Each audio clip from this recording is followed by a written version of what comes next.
Habang sinasabi ni Ash ang kanyang pananabik sa pagsali sa league, napansin niyang tumamlay si Pikachu.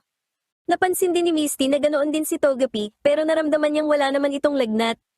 Napagtanto ni Brock na paikot-ikot lang sila, habang napansin din nila na may sakit din ang mga Pokemon sa kagubatan. Nakarinig sila ng isang malakas na ungol at pagdating sa isang lawa, nakakita sila ng isang pulang Gyarados. Mukhang nasasaktan ito, pagkatapos ay gumamit ito ng hydro pump na iniwasan naman ng mga bida. Iminungkahi ni Misty na umalis na sila, pero biglang lumitaw ang mga miyembro ng Team Rocket sa gilid nila. Naglabas ang pinuno ng mga ito ng isang Fearow at inilabas naman ni Ash si Totodile. Nagutos si Ash ng water gun, pero nagsimulang tumamlay si Totodile. Gumamit ang Fearow ng Drill Peck, pero natamaan ito ng isang Thunder Wave. Lumitaw ang isang lalaki at ang kanyang Dragonite. Inutusan ng lalaki ang mga bida na tumakbo sa kagubatan. Ibinalik ni Ash si Totodile at umatras kasama sina Misty at Brock. Hinabol sila ng Team Rocket, pero pinigilan ni Dragonite ang mga ito sa pamamagitan ng paggawa ng malakas na hangin gamit ang kanyang pakpak. Nangako ang pinuno ng Team Rocket na gagantihan niya ang lalaki sa susunod na makita niya ito. Sumunod ang lalaki sa mga bida at pinasalamatan ito ni Ash. Bumuti na ang pakiramdam ni Pikachu at gayon din si Togepi. Sinabi ng mga bida na naligaw sila sa daan patungong Mahogany Town. Nakilala ni na Misty at Brock ang lalaki bilang si Lance, ang champion. Sinabi ni Ash na nabalitaan niyang si Lance ang hindi natatalong Dragonite trainer at ipinakilala ang kanyang sarili dito, gayon din sina Misty at Brock. Sinabi ni Lance na pumarito siya para tuklasin ang katotohanan tungkol sa pulang Gyarados at sa Team Rocket. Nagpa siya ang mga bida na tumulong, pero tumanggi si Lance dahil masyado itong delikado. Itinuro niya ang isang daan at sinabihan ng mga bida na pumunta na sa Mahogany Town. Pagod at naliligaw sina Jessie, James, at Meowth. Nakakita sila ng isang kakaibang farmhouse at inisip na may pagkain sa loob, kaya pumasok sila dito. Pumunta ang pinuno ng Team Rocket kay Professor Sebastian at iniulat ang tagumpay.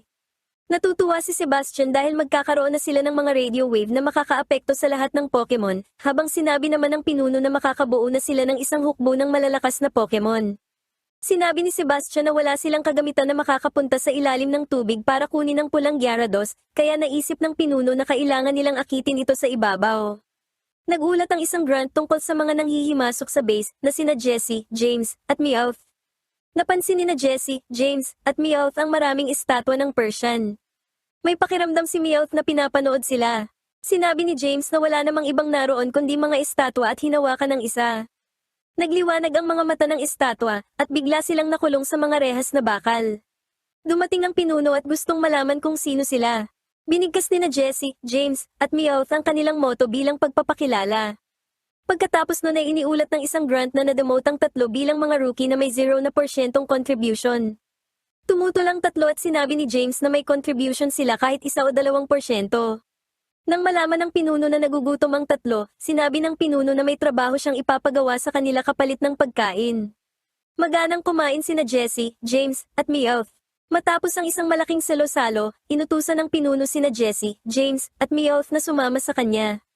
Nakita nila si Professor Sebastian na nagpaliwanag sa kanila na ang Project R ay magbibigay ng kapangyarihan sa Team Rocket. Binigyan sila ng pinuno ng utos na hulihin ang isang Gyarados na ikinagulat ni na Jessie, James, at Meowth.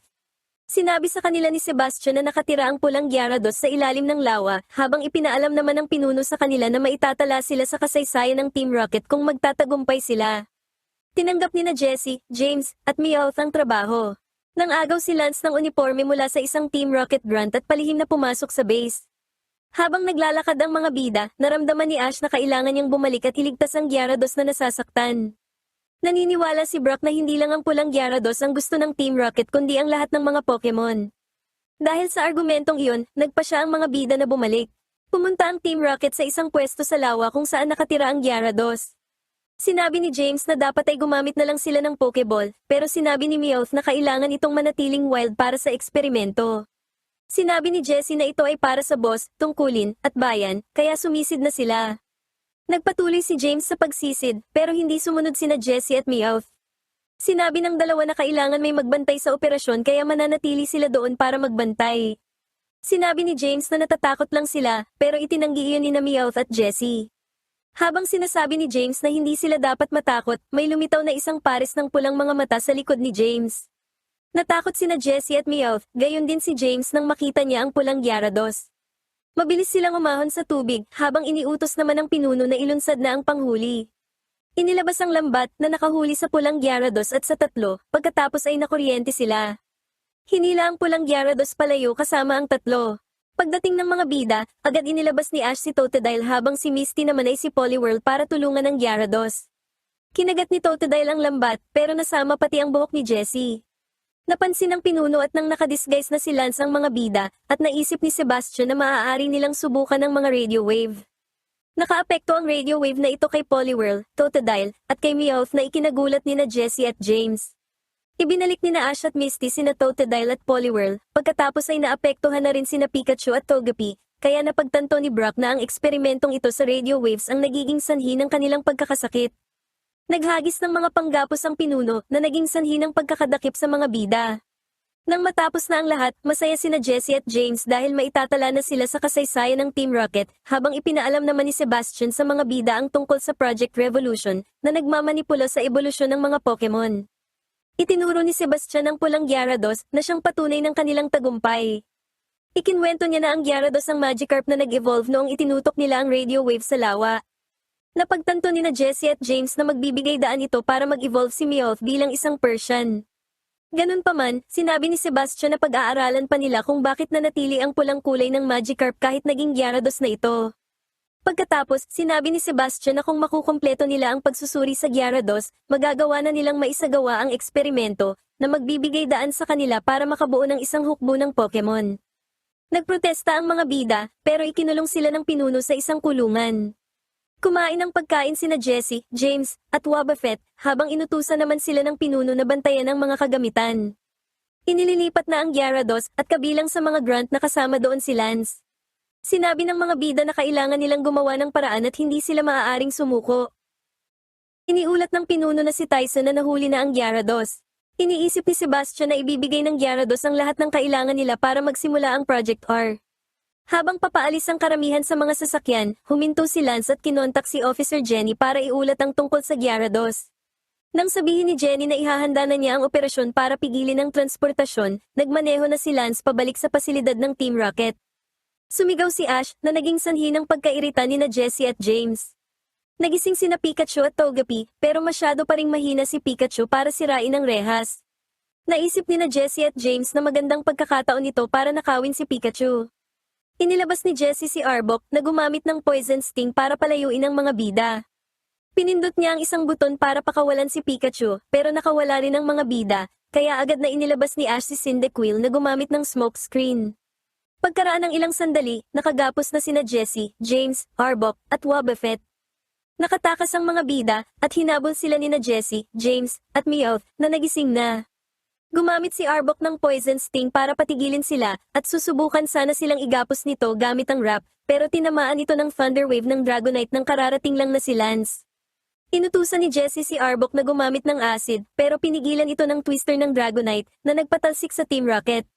Humingi ng paumanhin ng mga bida kay Lance sa hindi pagsunod, at sinabi naman ni Lance na naiintindihan niya ang pag-aalala ng mga bida sa mga Pokemon. Gumamit si Dragonite ng Hyper Beam at sinira ang makina na gumagawa ng mga radio wave. Pinapasakay ni Tyson si Sebastian sa isang helicopter, nang balitaan ito ni na Jessie, James, at Meowth na dumating si Lance at sinira ang base. Humingi si James ng 5 tauhan para labanan si Lance. Sinabi ni na Jessie at Meowth na mas marami pa ang kanilang kailangan, kaya humingi si James ng 20, 50, at sa huli ay 100 tauhan. Binabaan ni Tyson ang telepono si James, pero inisip lang ng tatlo na tumatawag na si Tyson sa HQ kaya ito nagbaba ng telepono. Dinala ng mga helicopter ang Gyarados palayo, pero bigla itong nagising at nagwala. Habang pinapabilis ni Lance ang kanyang pagmamaneho, hindi na kinaya ng mga helicopter ang pag-uyog na ginagawa ng Gyarados at tuluyan ang nahulog sa ilog. Gamit ang hydro pump, sinira ng Gyarados ang base, at pagkatapos ay lumangoy sa ilog. Nakita ng mga bida ang Gyarados na sinisira ang paligid. Sinabi ni Ash sa Gyarados na natutuwa siyang nakatakas na ito, pero pinatalsik siya nito gamit ang hydro pump. Nakita ng mga bida at ni Lance na masyadong galit ang Gyarados para mapakiusapan.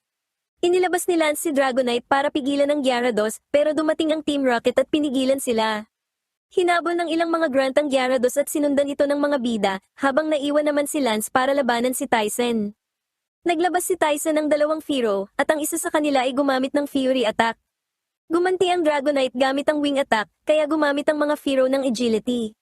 Gumamit ang Dragonite ng Thunder Wave sa kanila. Sabay-sabay na gumamit ng Hyper Beam ang mga Fearow at ang Dragonite na nagbanggaan sa ere. Nahuli ang Gyarados sa mga lambat at na kuryente. Hinila ng mga grunt sa lupa ang Gyarados, kaya inilabas ni Ash ang Bayleaf na ang Razor Leaf ay pumutol sa lambat. Gumamit ng Hyper Beam ang Gyarados at pinatalsik ang mga grunt.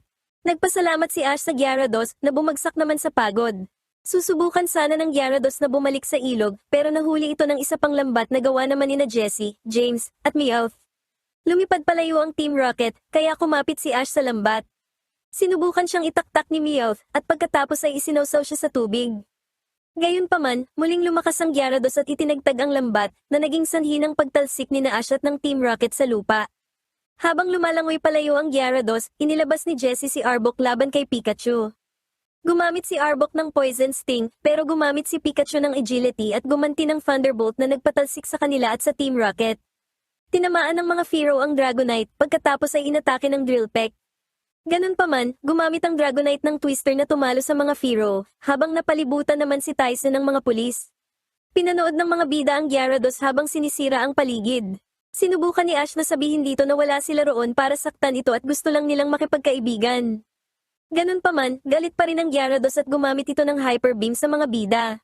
Biglang may isang dugong na gumamit ng Ice Beam na nagpawalang bisa sa Hyper Beam at naging sanhi ng pagyayelo ng tubig, kaya hindi na nakalangoy pa abante ang Gyarados. Dumating ang trainer ng dugong at sinabing hindi maaaring maging magkaibigan ang mga tao at Pokemon. Sinabi ni Ash na hindi yun totoo, pero sumagot ang trainer na ang pananaw na yun ang naglagay kay Ash at sa mga kaibigan nito sa panganib.